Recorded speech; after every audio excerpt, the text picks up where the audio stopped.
করে দেখাবো পোস্ত চিকেন বা চিকেন পোস্ত করতে পারবো। এখানে 500 গ্রাম চিকেন আছে, টক দই, বাড়িতে পাতা টক দই বড় চামচের টেবিল স্পুনের 4 চামচের একটু বেশি, ধরো 4.5 চামচ নিয়েছি। নিয়ে আমি ঘন্টা 3 ম্যারিনেট করে রেখেছি। নুন টুন কিচ্ছু দিইনি, হলুদও পড়বে না। আর বড় বড় 6টা পেঁয়াজ সরু সরু করে কেটে ধুয়ে রেখেছি। এইখানে আমি একটা পেস্ট তৈরি করি, যেহেতু পোস্ত দিয়ে করছি তাই পোস্তর ভাগটা একটু বেশি। টেবিল স্পুনে 6 টেবিল স্পুন আমি পোস্ত নিয়েছি। 3টি কাঁচা লঙ্কা, তোমরা চাইলে শুকনো লঙ্কা ব্যবহার করতে পারো, আমরা খাই না তাই নিইনি। আর 1/2 চামচ আমি গরম মশলার গুঁড়ো এবং 1/2 চামচ লঙ্কা গুঁড়ো নিয়েছি, কাশ্মীরি লঙ্কা গুঁড়ো। আর বড় চামচের 1 চামচ আদা নিয়েছি। আর 20টা রসুন কোয়া নিয়ে আমি একসঙ্গে পেস্ট করে রেখেছি। স্মুথ একটা পেস্ট তৈরি করে রেখেছি। গ্যাসটা আমি আগেই চালিয়ে দিয়েছিলাম, কড়াই গরম হয়ে গেছে। এই রান্নাটি সম্পূর্ণ বাদাম তেল, যার বাড়িতে বাদাম তেল আছে সে বাদাম তেলে করবে, নয় রিফাইন তেলে করবে। তার সঙ্গে ঘি যোগ করে রান্নাটা হবে।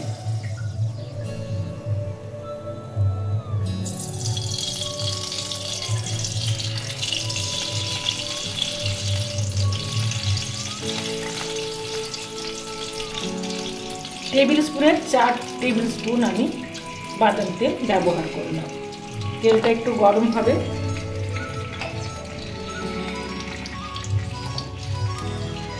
ম্যারিনেশনের সময় খুব একটা নুন দিইনি এবং পেস্টও তৈরি করেছি নুন ছাড়া, তাই আমাকে নুন দিতে হবে। তেলটা যতক্ষণ গরম হচ্ছে আমি স্বাদ এবং স্বাস্থ্য অনুযায়ী নুনটা তোমরা ব্যবহার করবে, ঝালও তাই। তবে পোস্ত চিকেন বা চিকেন পোস্ত একটু মিষ্টি মিষ্টি হয়, পোস্ত তো নিজেই মিষ্টি।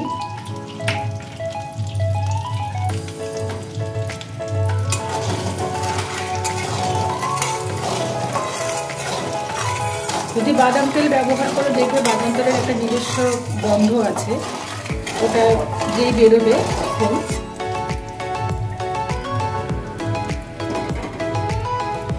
গোটা গরম মশলা আমি বিশেষ কিচ্ছু দিইনি। বড় এলাচ, দারচিনি, খুব ছোট একটা দারচিনি, 2-3টে লবঙ্গ, বাস এই কটাই কিন্তু আমি ফোড়ন হিসাবে দিচ্ছি। বড় এলাচ দিলেই গন্ধটা অনেক সুন্দর হয়, তোমরা চাইলে ছোট এলাচও ব্যবহার করতে পারো।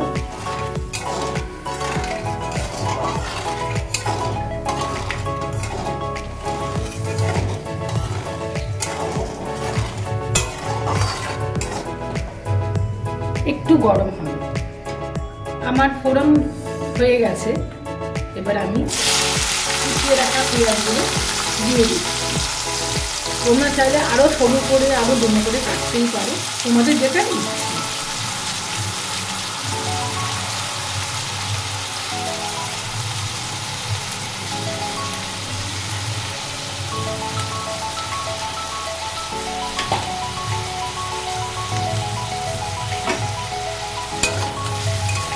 গ্যাসের ফ্লেমটাকে লো করে দেবে।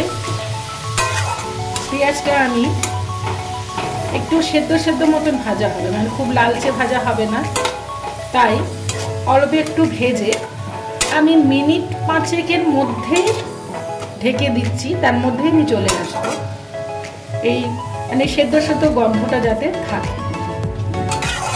আমি এবার ঢেকে দিচ্ছি।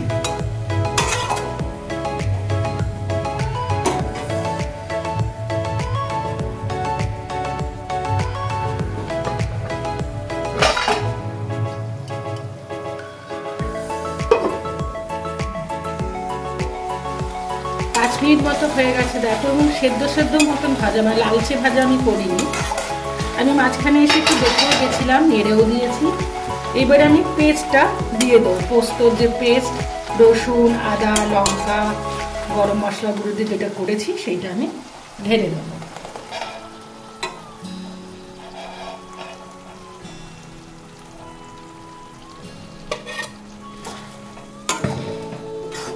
গ্যাসের ফ্লেমটাকে একটু মিডিয়াম আঁচে দেব।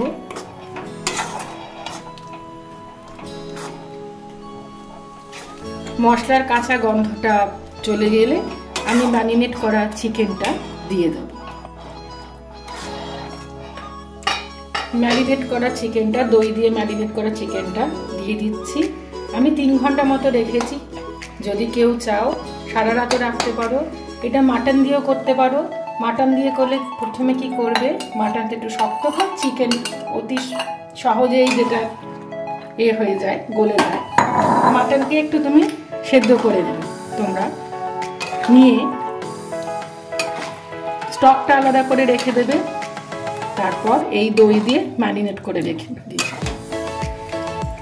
চিকেন বলে আমার ওটা প্রয়োজন হয়নি।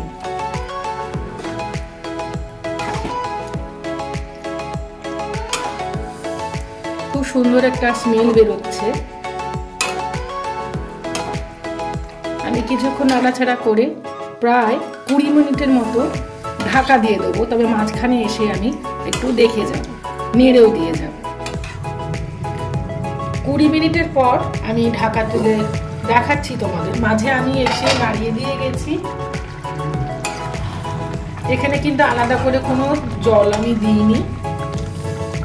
দই, মশলা, চিকেনের জুসটাই বেরিয়েছে। এটা যেটা রেখেছি মশলা ধোয়া, সামান্য জল, দইয়ের বাটি, চিকেন ম্যারিনেট করা ছিল দই দিয়ে, সেটা দিয়ে আমি সামান্য একটু দিচ্ছি, দিয়ে ফ্লেমটাকে বাড়িয়ে দেবো। চিকেন আমার সেদ্ধ হয়ে গেছে।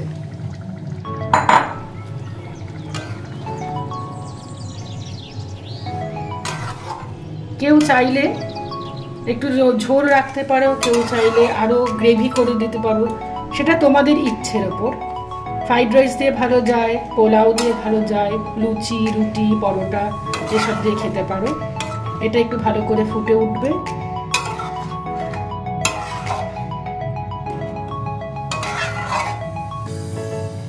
গ্যাসের ফ্লেমটাকে বাড়িয়ে দেবে।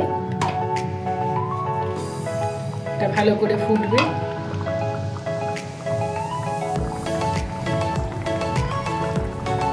কেউ চাইলে প্রেসারে করতেই পারো, সেখানে একটা সিটি দেবে। ফুটছে, নামানোর আগে জাস্ট ঘি দিলাম। কেউ চাইলে যখন তেল দিয়েছিলাম বাদাম তেল, তার সঙ্গে ঘি দিয়ে দিতে পারো। আমি নামানোর আগে দেবো, ঘিয়ের গন্ধটাও থাকবে, টেস্টটাও থাকবে। আমাদের এই রকম দরকার, মানে এই ঝোলটা দরকার। তো যাদের মনে হচ্ছে যে এটা একটু বেশি, আরো গ্রেভি করো, ঠিক করো, তারা কিন্তু এটাকে আরো টানিয়ে নিতে পারে। যে যেরকম খাবে সে সেরকম। এখানে কিন্তু হলুদ পড়েনি, খুব যে জল দিয়েছি তা না, জাস্ট মশলা ধোয়া জলটাই দিয়েছি। তোমরা না চাইলে ওটাও অ্যাভয়েড করতে পারো। এবার আমি সার্ভ করে দেবো। তৈরি হয়ে গেছে আমার চিকেন পোস্ত বা পোস্ত চিকেন, যাই বলো না কেন। খুব কম ইনগ্রেডিয়েন্টস দিয়েই করেছি, মোটামুটি বাড়িতে আমাদের থাকেই। তোমরা বানিয়ে বলো তো তোমাদের কেমন লেগেছে।